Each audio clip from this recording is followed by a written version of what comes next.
माया अपने तिमंजिले मकान की छत पर खड़ी सड़क की ओर उद्विग्न और अधीर आंखों से ताक रही थी और सोच रही थी, वह अब तक आए क्यों नहीं? कहाँ देर लगाए? इसी गाड़ी से आने को लिखा था। गाड़ी तो आ गई होगी, स्टेशन से मुसाफिर चले आ रहे हैं। इस वक्त तो कोई दूसरी गाड़ी नहीं आती। शायद असबाब वगैरह रखने में देर हुई, यार दोस्त स्टेशन पर बधाई देने के लिए पहुंच गए हों, उनसे फुर्सत मिलेगी तब घर की सुध आएगी। उनकी जगह मैं होती तो सीधे घर आती। दोस्तों से कह देती, जनाब इस वक्त मुझे माफ़ कीजिए, फिर मिलिएगा। मगर दोस्तों में तो उनकी जान बसती है। मिस्टर व्यास लखनऊ के नौजवान मगर अत्यंत प्रतिष्ठित बैरिस्टरों में हैं। 3 महीने से वह एक राजनीतिक मुकदमे की पैरवी करने के लिए सरकार की ओर से लाहौर गए हुए हैं। उन्होंने माया को लिखा था, जीत हो गई। 1 तारीख को मैं शाम की मेल में जरूर पहुंचूंगा। आज वही शाम है। माया ने आज सारा दिन तैयारियों में बिताया। सारा मकान धुलवाया, कमरों की सजावट के सामान साफ कराएं, मोटर धुलवाए। ये 3 महीने उसने तपस्या के काटे थे। मगर अब तक मिस्टर व्यास नहीं आए। उसकी छोटी बच्ची तिलोत्तमा आकर उसके पैरों में चिमट गई और बोली, अम्मा बाबूजी कब आएंगे? माया ने उसे गोद में उठा लिया और चूमकर बोली, आते ही होंगे बेटी, गाड़ी तो कब की आ गई। तिलोत्तमा, मेरे लिए अच्छी गुड़ियां लाते होंगे। माया ने कुछ जवाब न दिया। इंतजार अब गुस्से में बदलता जाता था। वह सोच रही थी, जिस तरह मुझे हजरत परेशान कर रहे हैं, उसी तरह मैं भी उनको परेशान करूंगी। घंटे भर तक बोलूंगी ही नहीं। आकर स्टेशन पर बैठे हुए हैं। जलाने में उन्हें मजा आता है। यह उनकी पुरानी आदत है। दिल को क्या करूं? नहीं, जी तो यही चाहता है कि जैसे वह मुझसे बेरुखी दिखलाते हैं, उसी तरह मैं भी उनकी बात ना पूछूं। यकायक एक नौकर ने ऊपर आकर कहा, बहू जी, लाहौर से ये तार आया है। माया अंदर ही अंदर जल उठी।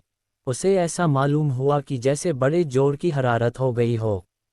बरबस ख्याल आया, सिवाय इसके और क्या लिखा होगा कि इस गाड़ी से ना आ सकूंगा। तार दे देना कौन मुश्किल है।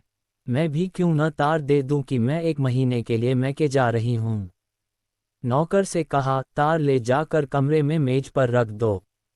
मगर फिर कुछ सोचकर उसने लिफाफा ले लिया और खोला ही था कि कागज हाथ से छूटकर गिर पड़ा। लिखा था, मिस्टर व्यास को आज 10 बजे रात किसी बदमाश ने कत्ल कर दिया। कई महीने बीत गए, मगर खूनी का अब तक पता नहीं चला। खुफिया पुलिस के अनुभवी लोग उसका सुराग लगाने की फिक्र में परेशान हैं। खूनी को गिरफ्तार करा देने वाले को 20,000 रुपये इनाम दिए जाने का ऐलान कर दिया गया है। मगर कोई नतीजा नहीं। जिस होटल में मिस्टर व्यास ठहरे थे, उसी में 1 महीने से माया ठहरी हुई है। उस कमरे से उसे प्यार सा हो गया है। उसकी सूरत इतनी बदल गई है कि अब उसे पहचानना मुश्किल है। मगर उसके चेहरे पर बेकसी या दर्द का पीलापन नहीं, क्रोध की गर्मी दिखाई पड़ती है। उसकी नशीली आंखों में अब खून की प्यास है और प्रतिशोध की लपट। उसके शरीर का एक एक कण प्रतिशोध की आग से जला जा रहा है। अब यही उसके जीवन का ध्येय, यही उसकी सबसे बड़ी अभिलाषा है। उसके प्रेम की सारी निधि अब यही प्रतिशोध का आवेग है। जिस पापी ने उसके जीवन का सर्वनाश कर दिया, उसे अपने सामने तड़पते देखकर ही उसकी आंखें ठंडी होंगी। खुफिया पुलिस भय और लोभ, जांच और पड़ताल से काम ले रही है, मगर माया ने अपने लक्ष्य पर पहुंचने के लिए एक दूसरा ही रास्ता अपनाया है। मिस्टर व्यास को प्रेत विद्या से लगाव था। उनकी संगति में माया ने कुछ आरंभिक अभ्यास किया था। उस वक्त उसके लिए यह एक मनोरंजन था, मगर अब यही उसके जीवन का संबल था। वह रोजाना तिलोत्तमा पर अमल करती और रोज ब रोज अभ्यास बढ़ाती जाती थी। वह उस दिन का इंतजार कर रही थी जब अपने पति की आत्मा को बुलाकर उससे खूनी का सुराग लगा सकेगी। वह बड़ी लगन से, बड़ी एकाग्रचित्तता से अपने काम में व्यस्त थी। रात के 10 बज गए थे। माया ने कमरे को अंधेरा कर दिया था और तिलोत्तमा पर अभ्यास कर रही थी। यकायक उसे ऐसा मालूम कि कमरे में कोई दिव्य व्यक्तित्व आया। बुझते हुए दीपक की अंतिम झलक की तरह एक रोशनी नजर आई। माया ने पूछा, आप कौन है? तिलोत्तमा ने हंसकर कहा, तुम मुझे नहीं पहचानती। मैं ही तुम्हारा मनमोहन हूँ जो दुनिया में मिस्टर व्यास के नाम से मशहूर था। आप खूब आए, मैं आपसे खूनी का नाम पूछना चाहती हूँ। उसका नाम है ईश्वरदास। कहाँ रहता है? शाहजहाँपुर। माया ने मोहल्ले का नाम, मकान का नंबर, सूरत, शक्ल, सब कुछ विस्तार के साथ पूछा और कागज पर नोट कर लिया। तिलोत्तमा जरा देर में उठ बैठी। जब कमरे में फिर रोशनी हुई तो माया का मुरझाया हुआ चेहरा विजय की प्रसन्नता से चमक रहा था। उसके शरीर में एक नया जोश लहरें मार रहा था कि जैसे प्यास से मरते हुए मुसाफिर को पानी मिल गया हो। उसी रात को माया ने लाहौर से शाहजहाँपुर आने का इरादा किया। रात का वक्त, पंजाब मेल बड़ी तेजी से अंधेरे को चीरती हुई चली जा रही थी। माया एक सेकंड क्लास के कमरे में बैठी सोच रही थी कि शाहजहाँपुर में कहाँ ठहरेगी, कैसे ईश्वरदास का मकान तलाशा करेगी और कैसे उससे खून का बदला लेगी। उसके बगल में तिलोत्तमा बेखबर सो रही थी। सामने ऊपर के बर्थ पर एक आदमी नींद में गाफिल पड़ा हुआ था। यकायक गाड़ी का कमरा खुला और दो आदमी कोट पतलून पहने हुए कमरे में दाखिल हुए। दोनों अंग्रेज थे। एक माया की तरफ बैठा और दूसरा दूसरी तरफ। माया सिमट कर बैठ गई। इन आदमियों को यूं बैठना उसे बहुत बुरा मालूम हुआ। वह कहना चाहती थी, आप लोग दूसरी तरफ बैठें, पर वही औरत जो खून का बदला लेने जा रही थी, सामने ये खतरा देखकर कांप उठी। वह दोनों शैतान उसे सिमटते देखकर और भी करीब आ गए। माया अब वहां न बैठी रह सकी। वह उठकर दूसरे वक्त पर जाना चाहती थी कि उनमें से एक ने उसका हाथ पकड़ लिया। माया ने जोर से हाथ छुड़ाने की कोशिश करके कहा, तुम्हारी शामत तो नहीं आई है, छोड़ दो मेरा हाथ, सुअर। इस पर दूसरे आदमी ने उठकर माया को सीने से लिपटा लिया और लड़खड़ाती हुई जबान से बोला, वेल हम तुमका बहुत सा रुपया देगा। माया ने उसे सारी ताकत से ढकेलने की कोशिश करते हुए कहा, हट जा हरामजादे, वरना अभी तेरा सर तोड़ दूंगी। दूसरा आदमी भी उठ खड़ा हुआ और दोनों मिलकर माया को बर्थ पर लिटाने की कोशिश करने लगे। यकायक ये खटपट सुनकर ऊपर के बर्थ पर सोया हुआ आदि चौका और उन बदमाशों की हरकत देखकर ऊपर से कूद पड़ा। दोनों गोरे उसे देखकर माया को छोड़ उसकी तरफ झपटे और उसे घूंसे मारने लगे। दोनों उस पर ताबड़तोड़ हमला कर रहे थे और वह हाथों से अपने को बचा रहा था। उसे वार करने का कोई मौका न मिलता था। यकायक उसने उचक कर अपने बिस्तर में से एक छुरा निकाल दिया और आस्तीने समेटकर बोला, तुम दोनों अगर अभी बाहर न चले गए तो मैं एक को भी जीता ना छोड़ूंगा। दोनों गोरे छुरा देखकर डरे मगर वह भी निहत्थे न थे। एक ने जेब से रिवाल्वर निकल लिया और उसकी नली उस आदमी की तरफ करके बोला, निकल जाओ रैस्कल। माया थर थर कांप रही थी कि न जाने क्या आफत आने वाली है। मगर खतरा हमारी छिपी हुई हिम्मतों की कुंजी है। खतरे में पड़कर हम भय की सीमाओं से आगे बढ़ जाते हैं, कुछ कर गुजरते हैं जिस पर हमें खुद हैरत होती है। वही माया जो अब तक थर थर कांप रही थी, बिल्ली की तरह कूदकर उस गोरे की तरफ लपकी और उसके हाथ से रिवाल्वर खींचकर गाड़ी के नीचे फेंक दिया। गोरे ने खिसियाकर माया को दांत काटना चाहा मगर माया ने जल्दी से हाथ खींच लिया और खतरे की जंजीर के पास जाकर उसे जोर से खींचा। दूसरा गोरा अब तक किनारे खड़ा था। उसके पास कोई हथियार न था, इसलिए वह छुरी के सामने न आना चाहता था। जब उसने देखा कि माया ने जंजीर खींच ली तो भीतर का दरवाजा खोलकर भागा। उसका साथी भी उसके पीछे पीछे भागा। चलते चलते छुरी वाले आदमी ने उसे इतने जोर से धक्का दिया कि वह मुंह के बल गिर पड़ा। फिर तो उसने इतनी ठोकरें, इतनी लातें और इतने घुंसे जमाए कि उसके मुंह से खून निकल पड़ा। इतने में गाड़ी रुक गई और गार्ड लालटेन लिए आता दिखाई दिया। मगर वह दोनों शैतान गाड़ी को रुकते देख बेतहाशा नीचे कूद पड़े और उस अंधेरे में न जाने कहाँ खो गए। गार्ड ने भी ज्यादा छानबीन न की और करता भी तो उस अंधेरे में पता लगाना मुश्किल था। दोनों तरफ खड़ थे, शायद किसी नदी के पास थीं। वहां 2 क्या 200 आदमी उस वक्त बड़ी आसानी से छिप सकते थे। 10 मिनट तक गाड़ी खड़ी रही, फिर चल पड़ी। माया ने मुक्ति की सांस लेकर कहा, आप आज न होते तो ईश्वर ही जाने मेरा क्या हाल होता, आपके कहीं चोट तो नहीं आई? उस आदमी ने छुरे को जेब में रखते हुए कहा, बिल्कुल नहीं। मैं ऐसा बेसुध सोया हुआ था कि उन बदमाशों के आने की खबर ही न हुई। वरना मैंने उन्हें अंदर पाँव ही न रखने दिया होता। अगले स्टेशन पर रिपोर्ट करूंगा। माया, जी नहीं, खामखाह की बदनामी और परेशानी होगी। रिपोर्ट करने से कोई फायदा नहीं। ईश्वर ने आज मेरी आबरू रख ली। मेरा कलेजा अभी तक धड़ धड़ कर रहा है। आप कहाँ तक चलेंगे? मुझे शाहजहाँपुर जाना है। वहीं तक तो मुझे भी जाना है। शुभ नाम क्या है? कम से कम अपने उपकारक के नाम से तो अपरिचित न रहूं। मुझे तो ईश्वरदास कहते हैं। माया का कलेजा धक से हो गया। जरूर यह वही खूनी है। इसकी शक्ल सूरत भी वही है जो उसे बतलाई गई थी। उसने डरते डरते पूछा, आपका मकान किस मोहल्ले में है? उद्धरण dot dot dot dot dot मैं रहता हूँ। माया का दिल बैठ गया। उसने खिड़की से सिर बाहर निकालकर एक लंबी सांस ली। हाय, खूनी मिला भी तो इस हालत में जब वह उसके एहसान के बोझ से दबी हुई है। क्या उस आदमी को वह खंजर का निशाना बना सकती है जिसने बगैर किसी परिचय के सिर्फ हमदर्दी के जोश में ऐसे गाढ़े वक्त में उसकी मदद की?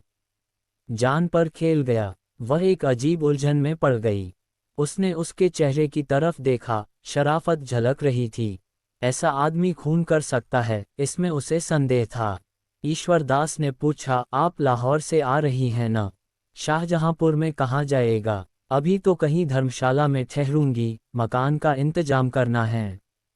ईश्वरदास ने ताज्जुब से पूछा, तो वहाँ आप किसी दोस्त या रिश्तेदार के यहाँ नहीं जा रही हैं? कोई न कोई मिल ही जाएगा। यूँ आपका असली मकान कहाँ है? असली मकान पहले लखनऊ था, अब कहीं नहीं है। मैं बेवा हूँ। ईश्वरदास ने शाहजहाँपुर में माया के लिए एक अच्छा मकान तय कर दिया। एक नौकर भी रख दिया। दिन में कई बार हाल चाल पूछने आता। माया कितना ही चाहती थी कि उसके एहसान न ले, उससे घनिष्ठता न पैदा करे, मगर वह इतना नेक, इतना बामुरौवत और शरीफ था कि माया मजबूर हो जाती थी। एक दिन वह कई गमले और फर्नीचर लेकर आया। कई खूबसूरत तस्वीरें भी थी। माया ने त्योरियां चढ़ाकर कहा, मुझे साज सामान की बिल्कुल जरूरत नहीं, आप नाहक तकलीफ करते हैं। ईश्वरदास ने इस तरह लज्जित होकर कि जैसे उससे कोई भूल हो गई हो कहा, मेरे घर में ये चीजें बेकार पड़ी थीं, लाकर रख दी। मैं इन टीम टाम की चीजों का गुलाम नहीं बनना चाहती। ईश्वरदास ने डरते डरते कहा, अगर आपको नागवार हो तो उठवा ले जाऊं। माया ने देखा कि उसकी आंखें भर आई हैं, मजबूर होकर बोली, अब आप ले आए हैं तो रहने दीजिए, मगर आगे से कोई ऐसी चीज न लाइएगा। एक दिन माया का नौकर न आया। माया ने 8-9 बजे तक उसकी राह देखी। जब अब भी वह न आया तो उसने जूठे बर्तन मांजना शुरू किया। उसे कभी अपने हाथ से चौका बर्तन करने का संयोग न हुआ था। बार बार अपनी हालत पर रोना आता था। एक दिन वह था कि उसके घर में नौकरों की एक पलटन थी, आज उसे अपने हाथों बर्तन मांजने पड़ रहे हैं। तिलोत्तमा दौड़ दौड़ कर बड़े जोश से काम कर रही थी। उसे कोई फिक्र न थी। अपने हाथों से काम करने का, अपने को उपयोगी साबित करने का ऐसा अच्छा मौका पाकर उसकी खुशी की सीमा न रही। इतने में ईश्वरदास आकर खड़ा हो गया और माया को बर्तन मांजते देखकर बोला, यह आप क्या कर रही हैं? रहने दीजिए, मैं अभी एक आदमी को बुलावाए लाता हूँ।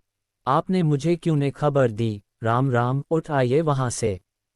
माया ने लापरवाही से कहा, कोई जरूरत नहीं, आप तकलीफ न कीजिए, मैं अभी मांजे लेती हूँ। इसकी जरूरत भी क्या, मैं 1 मिनट में आता हूँ। नहीं, आप किसी को न लाइए, मैं इतने बर्तन आसानी से धो लूँगी। अच्छा तो लाइए, मैं भी कुछ मदद करूँ। ये कहकर उसने डोल उठा लिया और बाहर से पानी लेने दौड़ा। पानी लाकर उसने मंजे हुए बर्तनों को धोना शुरू किया। माया ने उसके हाथ से बर्तन छीनने की कोशिश करके कहा, आप मुझे क्यों शर्मिंदा करते हैं? रहने दीजिए, मैं अभी साफ किए डालती हूँ। आप मुझे शर्मिंदा करती हैं या मैं आपको शर्मिंदा कर रहा हूँ? आप यहाँ मुसाफिर हैं, मैं यहाँ का रहने वाला हूँ, मेरा धर्म है कि आपकी सेवा करूँ। आपने एक जाति तो ये की कि मुझे ज़रा भी खबर न दी, अब दूसरी जाति यह कर रही हैं। मैं इसे बर्दाश्त नहीं कर सकता। ईश्वरदास ने ज़रा देर में सारे बर्तन साफ करके रख दिए। ऐसा मालूम होता था कि वह ऐसे कामों का आदी है। बर्तन धोकर उसने सारे बर्तन पानी से भर दिए और तब माथे से पसीना पोंछता हुआ बोला, बाजार से कोई चीज लानी हो तो बतला दीजिए, अभी ला दूं। माया, जी नहीं, माफ कीजिए, आप अपने घर का रास्ता लीजिए। ईश्वरदास, तिलोत्तमा, आओ आज तुम्हें सैर करा लाएं। माया, जी नहीं, रहने दीजिए, इस वक्त सैर करने नहीं जाती। माया ने ये शब्द इतने रूखेपन से कहे कि ईश्वरदास का मुंह उतर गया। उसने दोबारा कुछ न कहा, चुपके से चला गया। उसके जाने के बाद माया ने सोचा, मैंने उसके साथ कितनी बेमुरौवती की। रेलगाड़ी की उस दुखद घटना के बाद उसके दिल में बराबर प्रतिशोध और मनुष्यता में लड़ाई छिड़ी हुई थी। अगर ईश्वरदास उस मौके पर स्वर्ग के एक दूत की तरह न आ जाता तो आज उसकी क्या हालत होती, ये ख्याल करके उसके रोएं खड़े हो जाते थे और ईश्वरदास के लिए उसके दिल की गहराइयों से कृतज्ञता के शब्द निकलते। क्या अपने ऊपर इतना बड़ा एहसान करने वाले के खून से अपने हाथ रंगेगी? लेकिन उसी के हाथों से उसे यह मनहूस दिन भी तो देखना पड़ा। उसी के कारण तो उसने रेल का वह सफ़र किया था, वरना वह अकेले बिना किसी दोस्त या मददगार के सफ़र ही क्यों करती। उसी के कारण तो आज वह वैधव्य की विपत्तियां झेल रही है और सारी उम्र झेलेगी। इन बातों का ख्याल करके उसकी आंखें लाल हो जाती, मुंह से एक गर्माह निकल जाती और जी चाहता इसी वक्त कटार लेकर चल पड़े और उसका काम तमाम कर दे। आज माया ने अंतिम निश्चय कर लिया। उसने ईश्वरदास की दावत की थी, यही उसकी आखिरी दावत होगी। ईश्वरदास ने उस पर एहसान जरूर किए हैं, लेकिन दुनिया में कोई एहसान, कोई नेकी उस शोक के दाग को मिटा सकती है। रात के 9 बजे ईश्वरदास आया तो माया ने अपनी वाणी में प्रेम का आवेग भरकर कहा, बैठिए, आपके लिए गर्म गर्म पुड़ियों निकाल दूं। ईश्वरदास, क्या अभी तक आप मेरे इंतजार में बैठी हुई हैं? नाहक गर्मी में परेशान हुई माया ने थाली परसकर उसके सामने रखते हुए कहा, मैं खाना पकाना नहीं जानती। अगर कोई चीज़ अच्छी न लगे तो माफ़ कीजिएगा। ईश्वरदास ने खूब तारीफ करके एक एक चीज़ खाई। ऐसी स्वादिष्ट चीज़ें उसने अपनी उम्र में कभी न खाई थी। आप तो कहती थी मैं खाना पकाना नहीं जानती, तो क्या मैं गलत कहती थी? बिल्कुल गलत। आपने खुद अपनी गलती साबित कर दी। ऐसे खस्ते मैंने जिंदगी में भी न खाए थे। आप मुझे बनाते हैं, अच्छा साहब बना लीजिए। नहीं, मैं बनाता नहीं, बिल्कुल सच कहता हूँ। किस चीज़ की तारीफ करूँ? चाहता हूँ कि कोई ऐब निकालूं, लेकिन सूझता ही नहीं। अब कि मैं अपने दोस्तों की दावत करूँगा तो आपको एक दिन तकलीफ दूंगा। हाँ, शौक से कीजिए, मैं हाजिर हूँ। खाते खाते 10 बज गए। तिलोत्तमा सो गई। गली में भी सन्नाटा हो गया। ईश्वरदास चलने को तैयार हुआ तो माया बोली, क्या आप चले जाएंगे? क्यों न आज यहीं सो रहिए। मुझे कुछ डर लग रहा है। आप बाहर के कमरे में सो रहिएगा, मैं अंदर आंगन में सो रहूंगी। ईश्वरदास ने क्षण भर सोचकर कहा, अच्छी बात है। आपने पहले कभी न कहा कि आपको इस घर में डर लगता है, वरना मैं किसी भरोसे की बुढ़ी औरत को रात को सोने के लिए ठीक कर देता। ईश्वरदास ने तो कमरे में आसन जमाया, माया अंदर खाना खाने गई। लेकिन आज उसके गले के नीचे एक कौर भी न उतर सका। उसका दिल जोर जोर से धड़क रहा था। दिल पर एक डर सा छाया हुआ था। ईश्वरदास कहीं जाग पड़ा तो उसे उस वक्त कितनी शर्मिंदगी होगी। माया ने कटार को खूब तेज कर रखा था। आज दिन भर उसे हाथ में लेकर अभ्यास किया। वह इस तरह वार करेगी कि खाली ही न जाए। अगर ईश्वरदास जाग ही पड़ा तो जानलेवा घाव लगेगा। जब आधी रात हो गई और ईश्वरदास के खर्राटों की आवाजें कानों में आने लगी तो माया कटार लेकर उठी, पर उसका सारा शरीर कांप रहा था। भय और संकल्प, आकर्षण और घृणा एक साथ कभी उसे एक कदम आगे बढ़ा देती, कभी पीछे हटा देती। ऐसा मालूम होता था कि जैसे सारा मकान, सारा आसमान चक्कर खा रहा है। कमरे की हर एक चीज घूमती हुई नजर आ रही थी। मगर एक क्षण में ये बेचैनी दूर हो गई और दिल पर डर छा गया। वह दबे पांव ईश्वरदास के कमरे तक आई, फिर उसके कदम वहीं जम गए। उसकी आंखों से आंसू बहने लगे। आह, मैं कितनी कमजोर हूँ। जिस आदमी ने मेरा सर्वनाश कर दिया, मेरी हरी भरी खेती उजाड़ दी, मेरे लहलहाते हुए उपवन को वीरान कर दिया, मुझे हमेशा के लिए आग के जलते हुए कुंडों में डाल दिया, उससे मैं खून का बदला भी नहीं ले सकती। वह मेरी ही बहनें थीं जो तलवार और बंदूक लेकर मैदान में लड़ती थीं, दहकती हुई चिता में हंसते हंसते बैठ जाती थी। उसे उस वक्त ऐसा मालूम हुआ कि मिस्टर व्यास सामने खड़े हैं और उसे आगे बढ़ने की प्रेरणा कर रहे हैं, कह रहे हैं, क्या तुम मेरे खून का बदला न लोगी? मेरी आत्मा प्रतिशोध के लिए तड़प रही है। क्या उसे हमेशा हमेशा यूं ही तड़पाती रहोगी?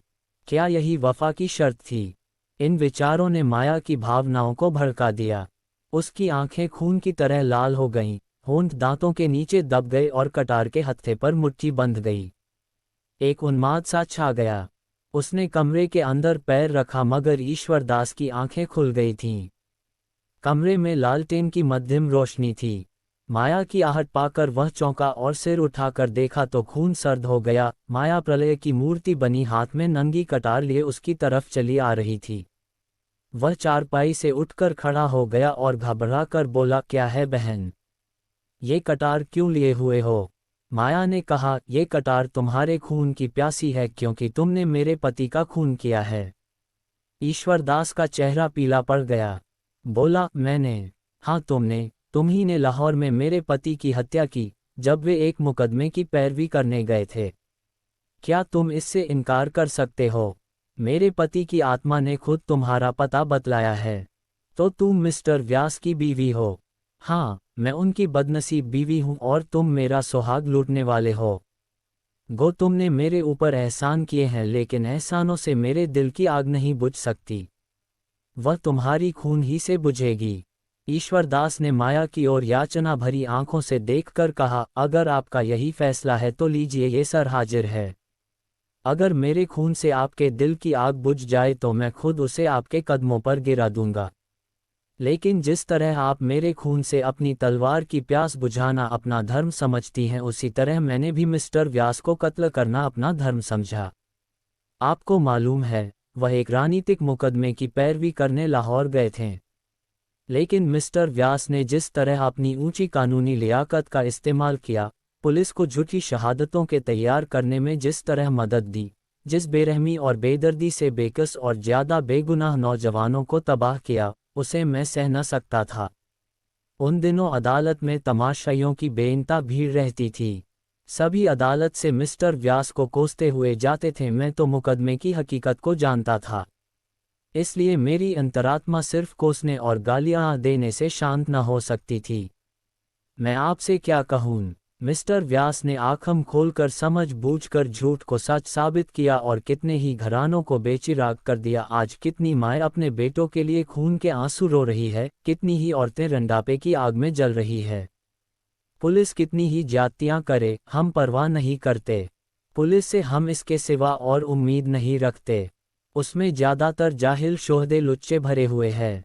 सरकार ने इस महकमे को कायम ही इसलिए किया है कि वह रियाया को तंग करे। मगर वकीलों से हम इंसाफ की उम्मीद रखते हैं। हम उनकी इज्जत करते हैं। वे उच्च कोटि के पढ़े लिखे सजग लोग होते हैं।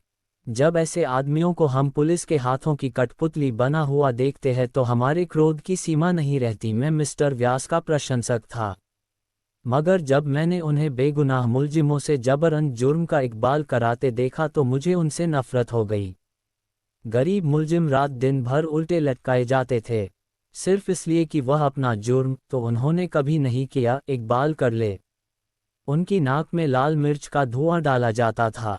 मिस्टर व्यास ये सारी ज्यादतियां सिर्फ अपनी आंखों से देखते ही नहीं थे, बल्कि उन्हीं के इशारे पर वह की जाती थी। माया के चेहरे की कठोरता जाती रही। उसकी जगह जायज गुस्से की गर्मी पैदा हुई। बोली, इसका आपके के पास कोई सबूत है कि उन्होंने मुलजिमों पर ऐसी सख्तियां की? ये सारी बातें आमतौर पर मशहूर थी। लाहौर का बच्चा बच्चा जानता है। मैंने खुद अपनी आंखों से देखी, इसके सिवा मैं और क्या सबूत दे सकता हूँ? उन बेचारों का बस इतना कसूर था कि वह हिंदुस्तान के सच्चे दोस्त थे, अपना सारा वक्त प्रजा की शिक्षा और सेवा में खर्च करते थे, भूखे रहते थे, प्रजा पर पुलिस हुकाम की सख्तियां न होने देते थे। यही उनका गुनाह था और इसी गुनाह की सजा दिलाने में मिस्टर व्यास पुलिस के दाहिने हाथ बने हुए थे। माया के हाथ से खंजर गिर पड़ा। उसकी आंखों में आंसू भर आए। बोली, मुझे न मालूम था कि वे ऐसी हरकतें भी कर सकते हैं। ईश्वर दास ने कहा, यह न समझिए कि मैं आपकी तलवार से डर कर वकील साहब पर झूठे इल्जाम लगा रहा हूँ। मैंने कभी जिंदगी की परवाह नहीं की। मेरे लिए कौन रोने वाला बैठा हुआ है जिसके लिए जिंदगी की परवाह करूं? अगर आप समझती हैं कि मैंने अनुचित हत्या की है तो आप इस तलवार को उठाकर इस जिंदगी का खात्मा कर दीजिए, मैं जरा भी न झिझकूंगा। अगर आप तलवार न उठा सके तो पुलिस को खबर कर दीजिए, वह बड़ी आसानी से मुझे दुनिया से रुखसत कर सकती है। सबूत मिल जाना मुश्किल न होगा। मैं खुद पुलिस के सामने जुर्म का इकबाल कर लेता, मगर मैं इसे जुर्म नहीं समझता। अगर एक जान से सैकड़ों जानें बच जाएं तो वह खून नहीं है। मैं सिर्फ इसलिए जिंदा रहना चाहता हूं कि शायद किसी ऐसे ही मौके पर मेरी फिर जरूरत पड़े। माया ने रोते हुए, अगर तुम्हारा बयान सही है तो मैं अपना खून माफ करती हूं। तुमने जो किया या बेजा किया इसका फैसला ईश्वर करेंगे। तुमसे मेरी प्रार्थना है कि मेरे पति के हाथों जो घर तबाह हुए हैं उनका मुझे पता बतला दो, शायद मैं उनकी कुछ सेवा कर सकूं। कैसी लगी कहानी? अच्छी लगी हो तो चैनल को सब्सक्राइब शेयर जरूर करें। धन्यवाद।